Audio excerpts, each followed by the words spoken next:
The NHS has 1.3 million staff, making it the world's largest employer of highly skilled professionals. There are over 350 different careers within the NHS, and ensuring we are recruiting to these jobs in Coventry and Warwickshire is one of our top priorities. But we need your help to build our future NHS workforce so we can deliver the best patient care possible. Opportunities range across all kinds of health and care in Coventry and Warwickshire. We offer employability programs, DWP's Kickstart scheme, apprenticeships, and many more training and development opportunities. We have been given exclusive access to film 5 people, each having taken a different journey to their current role in health and care. We have asked them to share how they have achieved what they have today to gain the careers that they have, but also to highlight any personal challenges they overcame. My name's Matt. I'm one of the radiographers at Warwick Hospital here. I basically take x-rays of people.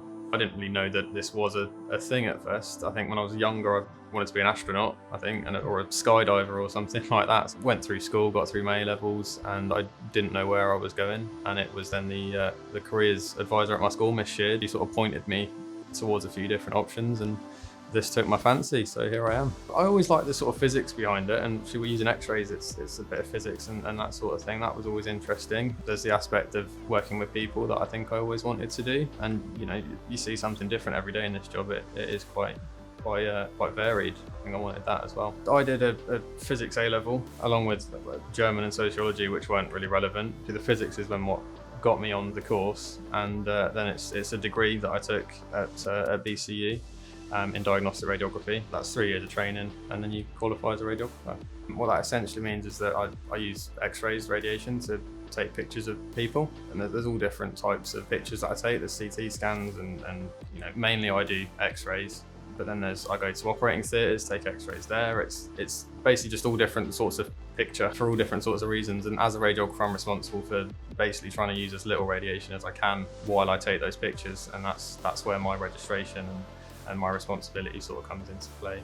Having been a patient in the NHS, I've always thought it's a great system that we have. I think it's amazing that you can break your leg and you can come into hospital, and then a week later you've seen loads of different specialists and doctors, and you've had a plate put in, and you're free to go home. And I think something like that at no extra cost is amazing. I'm proud to be a part of that and help deliver those services to people. Something like having an x-ray in this sort of room, which is normally a bit darker, and it's quite scary for people, especially if they don't know what we're going to be doing, and obviously you don't go for an x-ray unless there's something that you think might be wrong. I really enjoy being able to kind of make that a little bit easier for people, and potentially put them at ease, and make something that could be a horrible experience that little bit nicer for them. I really enjoy that.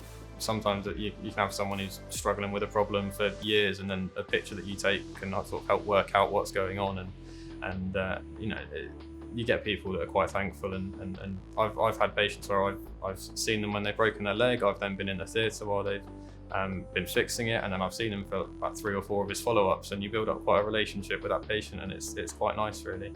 I think one of the biggest challenges is probably that transition from being supervised while you're studying and taking that and then having to be a radiographer. It's that transition from being supervised to sort of feeling like you're on your own, and there's a lot of points. I think all radiographers and probably nurses and everyone as well have that feeling of wondering if you're actually able to do it and if you know what you're talking about. It's like when I first started studying, I thought there's no way I'm ever going to know what all the bones are and that sort of thing, but then I did it, and I think that was one of the biggest things to overcome was kind of that confidence, I think, and that built over time with experience. While you're at work, obviously you're supported, and there's counselling and all different sorts of things that are there for you should you need them.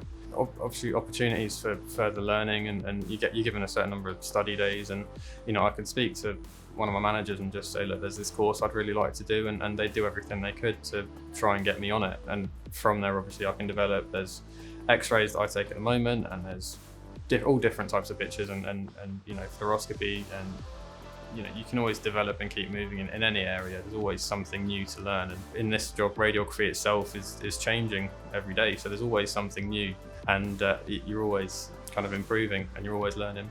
So there's so many different roles within the NHS that all sort of work together: the doctors, nurses, radiographers, and then You can't forget obviously the receptionists and the clerical staff, the admin side of things, that all needs to be done as well. My name's Amy, I'm 20 years old. I am an admin secretary for a GP surgery and I've been in the NHS for coming up to 3 years. I was born in Warwick Hospital, so I've always been around this area. I went to Southam College for a year but didn't really like it. I was looking for a job for a long time and there wasn't much out there, so I thought a good way of getting more experience and a qualification would be to do an apprenticeship. An apprenticeship worked for me because it was full-time and I was looking for something full-time. You get paid, so it's good hours, it's good pay, and you're learning as well as doing something productive like helping people, helping the public with their general healthcare. I did a year's apprenticeship in a customer service and that was downstairs in reception, and then they wanted me to stay on but more as a admin role, so I did more admin up here and then just increased my hours in admin and less in reception. Being in reception first prepared me pretty well because you get to deal with everyone with all sorts of queries. I take a lot of admin calls from patients and hospitals and other surgeries. I do referrals, so if a patient needs to be referred, then I'll do those. I do reports, so say a patient wants a gun licence, I'm the one that does the medical report for that. I like helping people and I like knowing that something I do could have an impact in a good way on their health and well-being. You have to be calm, patient, kind. You have to be quite understanding and be able to kind of relate to different patients and their different scenarios. We use a computer system called EMIS and you get taught that, well, near enough as soon as you start, and it's quite easy to navigate around. We don't use Microsoft as much because we can mostly do everything off that one system really. So we do quite a lot of training days. We have once a month, half a day to do different training. So we've done first aid training, we did social media training. So there are a lot of opportunities to do lots of different training that you can obviously put on your CVs. The perks we get, NHS get discounts in a lot of places. So like clothes and restaurants and stuff with their blue light card. So that's always a bonus. So I would like to eventually grow into the NHS. There's unfortunately not much room here to grow because we're such a small surgery, but if I wanted to, I'd probably go to a hospital. There's quite a lot of secretaries that you can grow. So we all have a big part to play. Everyone has their own sections in which, like the part they play within a patient's healthcare. So like doctors, admin, general people in hospitals and nurses. My name's Chloe McArafe, I'm 30 years old and I'm currently a student nurse associate at Coventry and Warwickshire Partnership Trust for Coventry University. So I began my journey 6 years ago as a healthcare assistant. Prior to that I was a housekeeper for George Eliot Trust, and after working on some of the wards I wanted to be able to care for other people, so I applied for the healthcare assistant's job. Once I was successful I then wanted to progress on to becoming a nurse. So when I began the NHS during the induction week, they gave us the background of other career routes we can go through once certain courses were completed. Working with the development team at Wayside House, they sent us information of which courses we could complete in order to go through that career path, and they supported us in order to do that. Whilst at school, it sort of went undiagnosed. I had dyslexia and Erlin syndrome, and it wasn't until after school when I started my career with the NHS that was then picked up.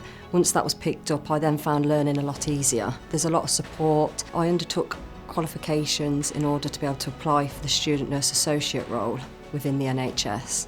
Benefits I have working for the NHS are I started the NHS with no qualifications, and by working for the NHS I've been able to progress now to university. So I started with no qualifications at all to now gaining quite a lot.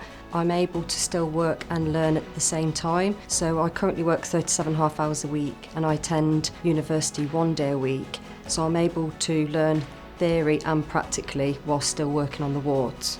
The things I enjoy about my role is being able to work patient contact face to face, helping them complete tasks they may struggle to do alone, and just helping them overall progress in order for them to be able to go home and live independently. I did think about becoming a nurse before, but the barrier for me was maybe my confidence. But since joining the NHS, they have helped me boost my confidence. The best thing is seeing the patient as they are when they first come to us, and then their end when they go home better. The NHS team work as a whole together in order to provide the best patient-centred care they can.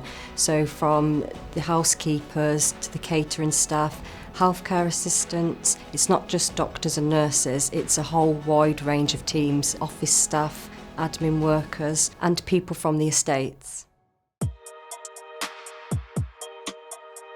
My name is Joshua, I'm 21. I'm a mechanical apprentice at Nuneaton in NHS's George Eliot Hospital. I'm part of the estates department. Came into the role by actually struggling to get a job. In school, to be honest, I wasn't the greatest of children, but I did eventually just matured. I went to college. I did 3 years in mechanical engineering.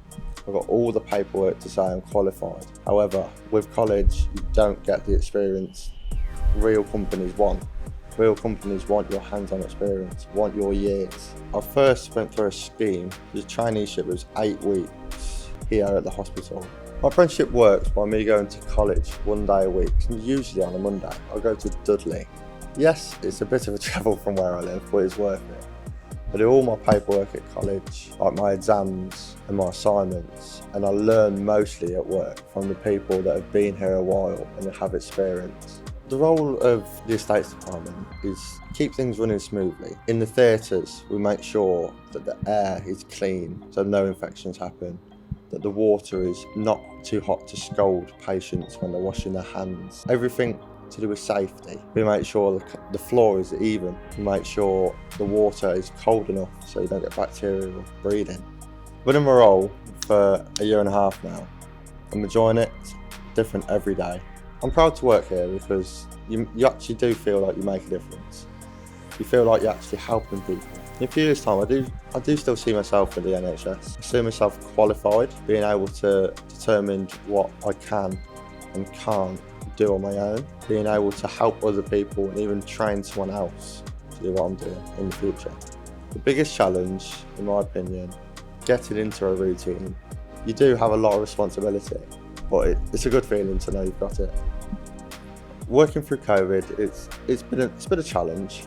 There's been a lot of changes. When the hospital was closed to visitors, we had a hell of a lot of work to do. Making improvements, making changes so people can stay socially distanced, people can wash their hands more regularly, and just keep the COVID virus away as best as we can. It's also been nice knowing that whatever you can do to help get rid of the virus and help people on the outside of the hospital as well as inside, you are doing. I would recommend a career in the NHS to other people. If you're a hands-on person and you don't really like sitting at an office, it's the best place for you. Everybody at the hospital plays a part. The cleaners make sure everything's sanitised. Estates that make sure everything runs how it should. Porters who deliver notes and move patients. Matrons, the front-facing staff.